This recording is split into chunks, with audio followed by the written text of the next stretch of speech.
You're watching Let the Quran Speak. How do we teach children about God? How do we cultivate an understanding of God amongst young children? When and where do we start? How do we explain God to them when they cannot see or hear God, and when their awareness of things is often limited to the present? And how do we teach them to love God and to feel a desire to please God and be accountable to Him? With me is Dr. Shabir Ali, President of the Islamic Information Center. Dr. Shabir, this is a hard task, and one in which anyone who lives in a society in which God is kind of put into the background would wonder, how do you introduce God to a very young child? Well, a lot has to be imparted by way of example. Mm-hmm. You know, if you are with people and you start looking intently in a particular direction, then others will look in that direction too. Just out of curiosity, as a natural kind of response. Somehow people want to know what it is that you're looking at. And you could be looking at nothing, but still it invokes the same kind of response from those around you. It's more so in children, in subtle ways that we don't understand. In trying to understand various phobias, it is often noted that sometimes we develop phobias by observing our parents. Okay. So if the parents are afraid of centipedes, for example, or spiders or whatever, their responses would register in us in a subconscious manner from childhood. And so a person may grow up with this fear of spiders, not knowing where this fear came from, but it may be related to what they observed in their parents' behavior. So now, the flip side of this is that if parents are devoted to God, then children, this is like looking in that direction. Then the whole life is oriented towards service to God and service to humanity, the belief in God that's now manifest in their daily activities.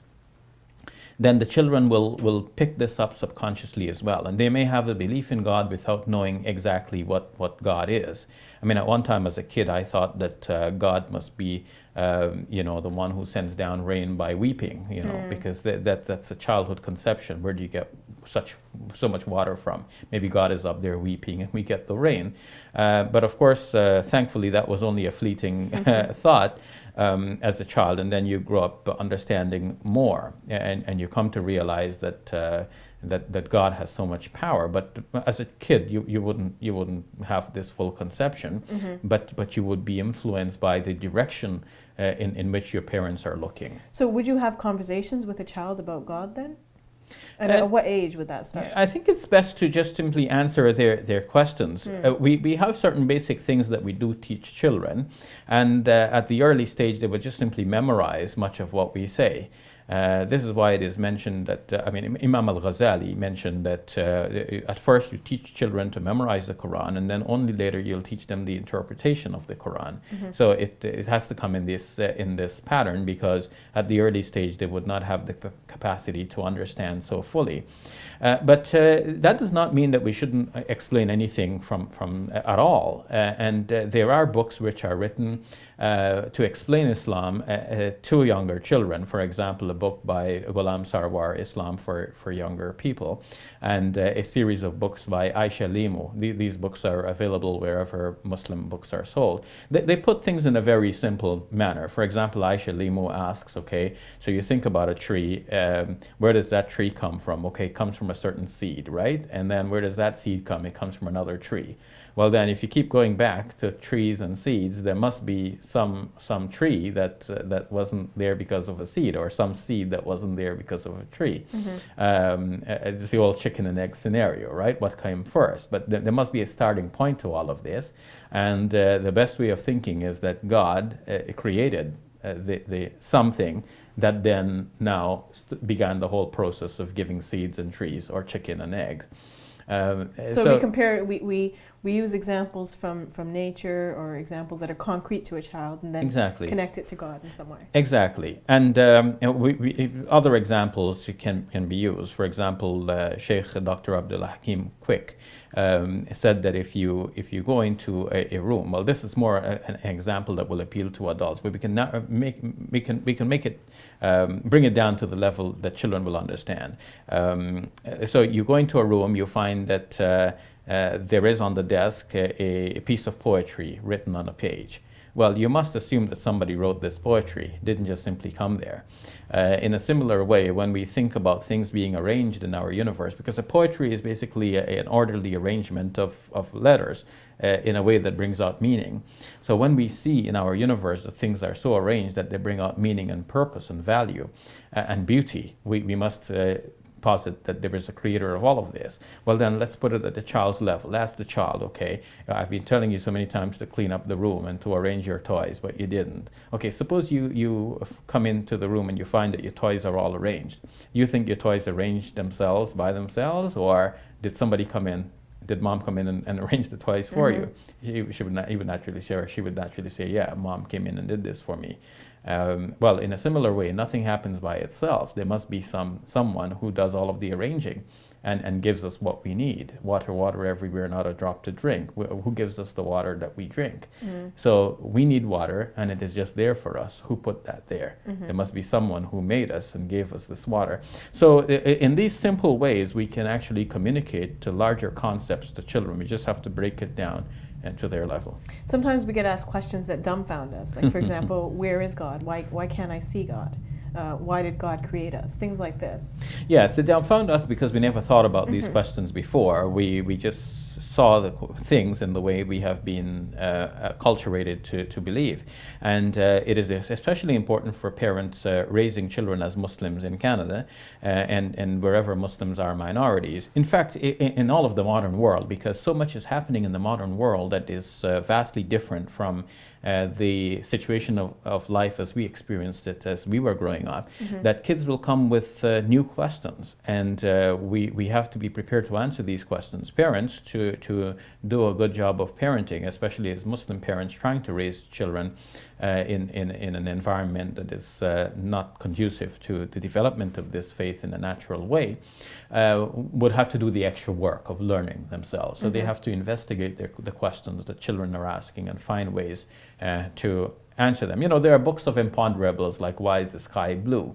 And that too can stump many parents. And kids do ask And kids do ask those kinds of questions. So we need to be educated in that way too, to get a book of imponderables and be ready to ask the kinds of questions that kids ask.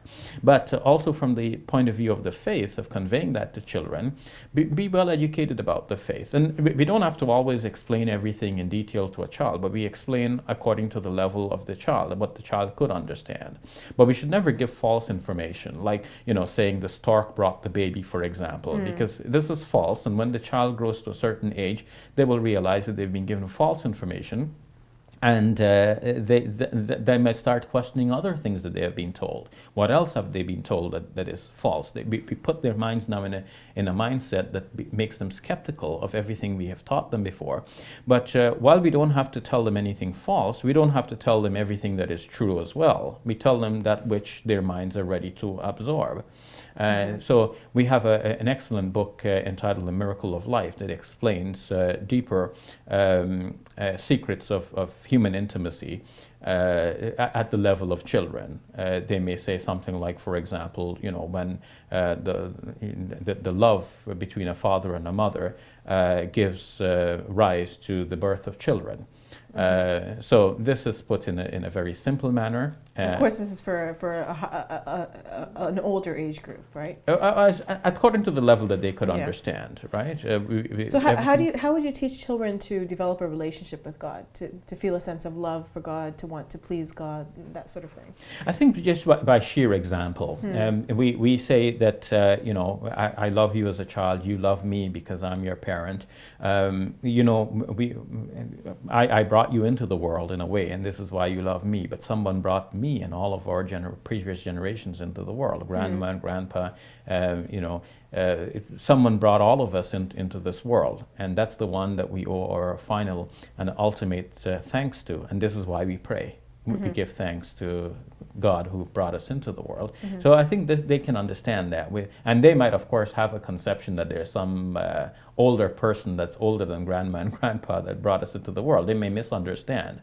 Michael Poole, in his book Science and Belief, mentions a story that he cites where somebody told the girl asked the dad, what is God like? And he said that God is something, very, very sweet. And the girl then thought, oh, then God must be like rice pudding.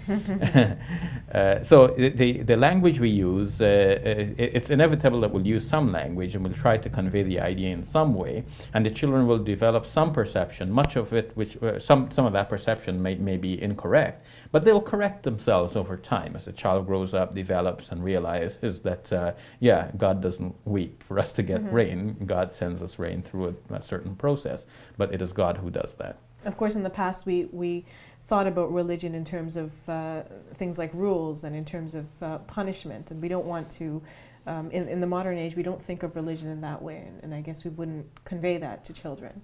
Yes, of course, much of the punishment that Muslims speak about is overemphasized. We should emphasize the love and the mercy and kindness and forgiveness of God.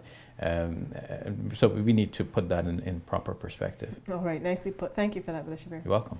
We'll take a break. When we return, we answer common questions about Islam.